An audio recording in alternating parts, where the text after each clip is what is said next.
CPI Ernakulam മുൻ ജില്ലാ secretary P രാജുവിന്റെ മരണം പാർട്ടി നടപടിയിൽ മനം നൊന്താണെന്ന് കുടുംബം. മൃതദേഹം പാർട്ടി ഓഫീസിൽ പൊതുദർശനത്തിന് വെക്കേണ്ടെന്നും സഹോദരി ഭർത്താവ് ഗോവിന്ദകുമാർ പ്രതികരിച്ചു. ഇല്ലാത്ത പ്രശ്നങ്ങളുടെ പേരിൽ പി രാജുവിനെ വ്യക്തിഹത്യ നടത്തിയെന്ന് മുതിർന്ന നേതാവ് കെ ഇസ്മായിൽ FB പോസ്റ്റിൽ ആരോപിച്ചു.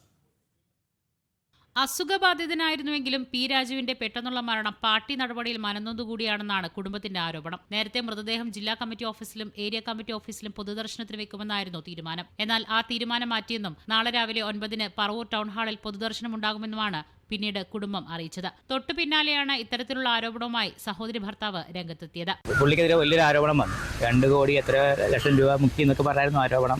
ദിവസവും നീറി അവസാനം ശ്വാസം കിട്ടാതെ അവിടെ കിടന്നപ്പോഴും ഞങ്ങൾ കാണുമ്പോൾ ചോദിച്ചിരുന്നത് കമ്മിറ്റി എന്ത് തീരുമാനിച്ചു, എൻ്റെ കാര്യം എന്തായി, ഞങ്ങൾ നുണ പറഞ്ഞുകൊണ്ടിരുന്നു. അവസാനം ഇപ്പോൾ പുള്ളി പോയി കഴിഞ്ഞപ്പോൾ പലരും പറയുന്നു നടപടി പിൻവലിച്ചു. പി രാജുവിന്റെ സൽപ്പേര് കളങ്കപ്പെടുത്താൻ ചിലർ ശ്രമിച്ചുവെന്ന് മുതിർന്ന നേതാവ് KE ഇസ്മായിൽ FBയിൽ കുറിച്ചു. ഇത് പി രാജുവിന് കനത്ത ആഘാതമായെന്നും ഇസ്മായിൽ FBയിൽ പറഞ്ഞു. എന്നാൽ ആരോപണം പാർട്ടി നേതൃത്വം തള്ളി. നാളെ മന്ത്രിമാരടക്കം അദ്ദേഹത്തിന് അന്തിമോപചാരം അർപ്പിക്കാനെത്തുമെന്നും സംസ്ഥാന എക്സിക്യൂട്ടീവ് അംഗം KK അഷ്റഫ് പ്രതികരിച്ചു. അങ്ങനെ ഞങ്ങൾക്കറിയില്ല, അങ്ങനെയൊന്നും കുടുംബക്കാരങ്ങനെ ഞങ്ങളുടെ അടുത്ത് ഇതുവരെയും ആരും അങ്ങനെ ഔദ്യോഗികമായിട്ട് അറിയിക്കുകയോ അങ്ങനെയുള്ള കാര്യങ്ങളും ഇല്ല. അതൊക്കെ വെറുതെ നടക്കുന്ന റൂമറുകൾ മാത്രമാണ്. നാളെ ഇപ്പോൾ നേതാക്കന്മാരെന്ന് പറയാൻ മന്ത്രിമാരുണ്ടാവും, പിന്നെ പാർട്ടി സെക്രട്ടറി നാളെ വൈകിട്ടെത്തും.